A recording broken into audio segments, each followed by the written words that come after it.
2017 is here, people. It is now officially current year. And it's gonna be a year filled with all sorts of video games. We've got Red Dead Redemption 2, which by itself will probably sell 100 million units. And we have the usual Call of Duties, Battlefield fronts, FIFAs, and the other stuff. And among that other stuff, there are a few video games which you may not necessarily be looking forward to, or know about, or care about, but this is the top 7 games of 2017. The games that I most look forward to, which I actually have a chance of playing. So they're all gonna be on PC. Though I'd like to give a special mention to Detroit Become Human, because Quantic Dream tends to make very weird stuff.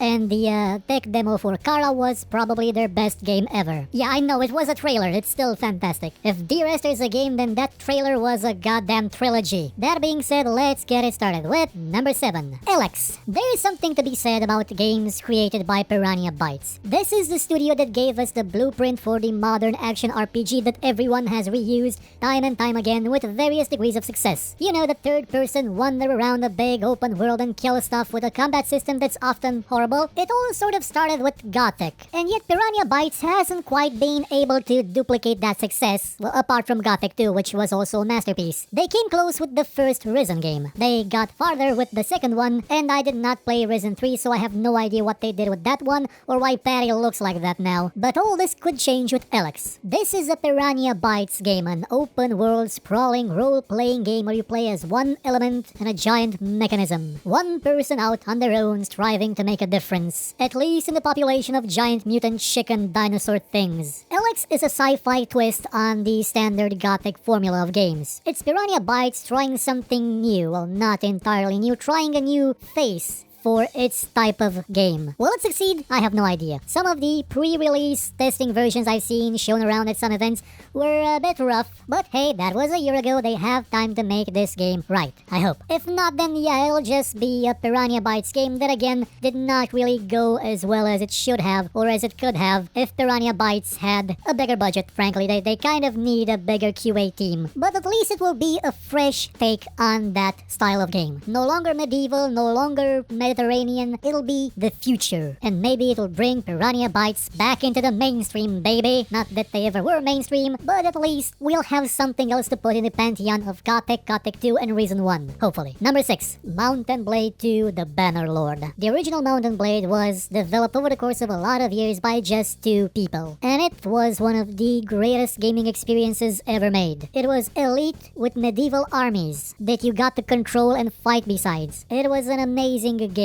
And now, Pale Worlds exists as a studio, a big one, big-ish one, with budget, with people, with resources, and with the will, with the drive to create something to outshine Mountain Blade, something to surpass Metal Gear, Warband. That is the promise of Bannerlord, and frankly, I really don't have any reason to doubt them and their ability to create a game that is better than what they created with the limitations they had in 2005. Sure, in the past couple of years, there have been a couple of other video games with medieval realism in them, like the new Kingdom Come Deliverance, which is also coming out this year, but Mountain Blade is always so much more than just about combat. It's about a rags to glorious riches story about how one person can become king or queen by their own hand, to crush your enemies, see them driven before you, and hear the lamentation of their women. Number 5. Thimbleweed Park. Ron Gilbert went insane and decided to make a game as if this were the year 1988. An adventure game that looks as if it was released a couple of months after Maniac Mansion. And the world is better for this, that one man, scorned over the fact that he can't get back Monkey Island and covered with all sorts of ideas about a comedic version of Twin Peaks, decided to make this game. It's probably gonna be a bit hard to play for the people that are accustomed to not clicking on verbs and then on the objects to interact with, but it's still gonna be a unique Ron Gilbert experience like in the old days. And who knows, maybe in this game, maybe he'll hide away something secret. Maybe he will stuff in a closet, in a mailbox, down a drain. Maybe he'll stuff it in a rubber chicken. He will put there the true secret of Monkey Island. Because gods know that Disney isn't gonna give him back that series, or even sell it to him. Number 4. Torment, Tides of Numenera. What can be said about this game that hasn't already been said? This is the spiritual and the name as well sequel to Planescape Torment, one of the greatest RPGs ever made. It's a game that asks big questions. It's a game that doesn't pull punches. It's a game that's made for people that like to read and to explore and to know and to wonder reminder about what truly means to be or not to be, or both. And unlike Planescape Torment, that is a fantastic, absolutely superb video game, the combat in this one won't probably be crap. Not that it was complete crap in the old Planescape. It was just not the best feature of an otherwise excellent deconstruction of the RPG. I know that people have played already, that the early access version is available to those that supported this game on Kickstarter, but I'm not one of them, and frankly it's not the kind of game I would like to play before it is finished. I would like to have it in its final version, probably a year or two after launch, because who the hell has time to enjoy games nowadays, and take my fill of it then. Same goes for Original Sin 2. I've had that game for about 2 months now, and I'm not gonna play it until it's done. Also this year, be on the lookout for Divinity Original Sin 2. Number 3. Xenonauts 2. Now, I know a lot of people like the new version of XCOM, the rebooted one, but frankly, to me, it still has a big flaw. XCOM 2 was a huge improvement over XCOM 1. Without a doubt, I enjoyed playing that game. It was a much better, much grander, much more fulfilling experience than the previous one. But the fundamental mechanics are still broken. They have not improved at all, and it really shows after, well, the first 5 minutes, basically. When you notice that the line of sight is still broken, cover still gets calculated poorly, and you're still basically just farming mobs and not,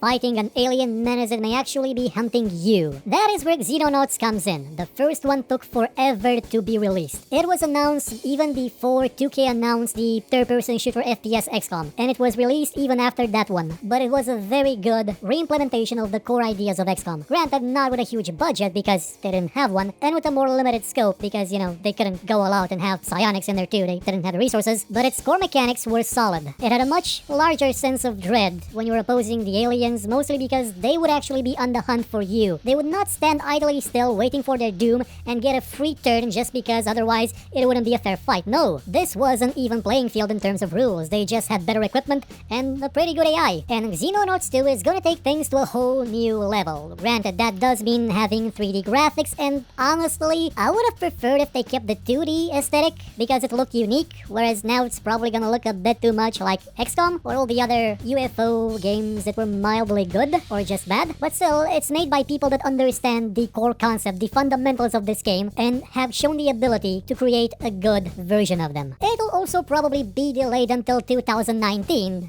like the predecessor was. Number 2, Prey. It's System Shock. Yeah, I know you're gonna say, well, it's more like BioShock because System Shock was either it's System Shock. The core ideas of System Shock are ingrained into this game. Space station, loneliness, and a little bit of crazy gameplay mechanics. You can turn into a cup and roll around. In System Shock, you could graft skates to your knees and then limbo everywhere. This game will complete the trilogy, the Trinity, if you will. The one started with Arx Fatalis, through which Arkane Studios wanted to make Ultima Underworld, a classic Looking Glass Games title. They continued with Dishonored, which took the core concepts of Thief, another classic Looking Glass title, and drove them to 11, but switched the core concept from being a game about stealing to being one about killing. And now comes the finale, their own interpretation of System Shock. I know people are gonna be mad because it's not a Prey game, it doesn't have anything to do with Prey or the other Prey or Prey 2, but if you take it at face value, it's gonna be a very interesting game. It may run like crap, even though they promised it wouldn't, but it will be a breath of fresh air, unless Bethesda does something to it, and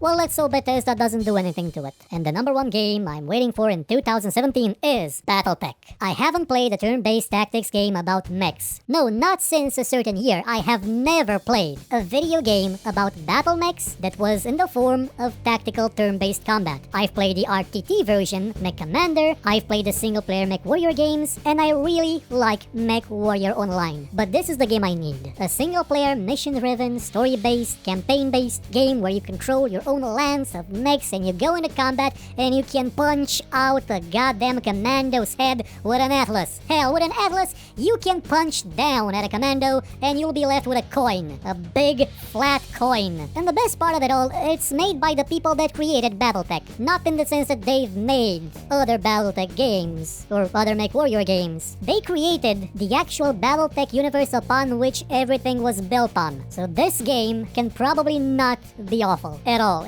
It'll probably be great. The Shadowrun games in the past few years were fantastic. This one I have no doubt will be superb. And I'm hoping, just hoping, that they will tackle Crimson Skies next. So harebrained schemes, I hope you do a good job with Battletech this year. Well, that'll be it for the games I anticipate the most in the year 2017. Again, I would like to give a few special mentions to Detroit Become Human, the Call of Cthulhu game that's gonna come out soon, Siberia 3, which is totally not a joke even though they announced it about 5 years ago on April 1st, Original Sin 2, Squadron 42, Mirage Arcane Warfare, and Kingdom Come Deliverance. So what's your most anticipated game of 2017? Answer in the comments and explain why. Thank you for watching this show. If you enjoyed it, please consider watching some of our other videos and maybe sharing them or giving a thumbs up if you feel like it. And if you really liked what you saw, please check out our Patreon page. For just $1 a month, you could help us make much better shows and get some rewards in the process. Or you could consider buying my book called Tale of Doom. Volume 1 is out now and available for just $2. And as always, if you thought it was horrible, you know where to find me and complain about it.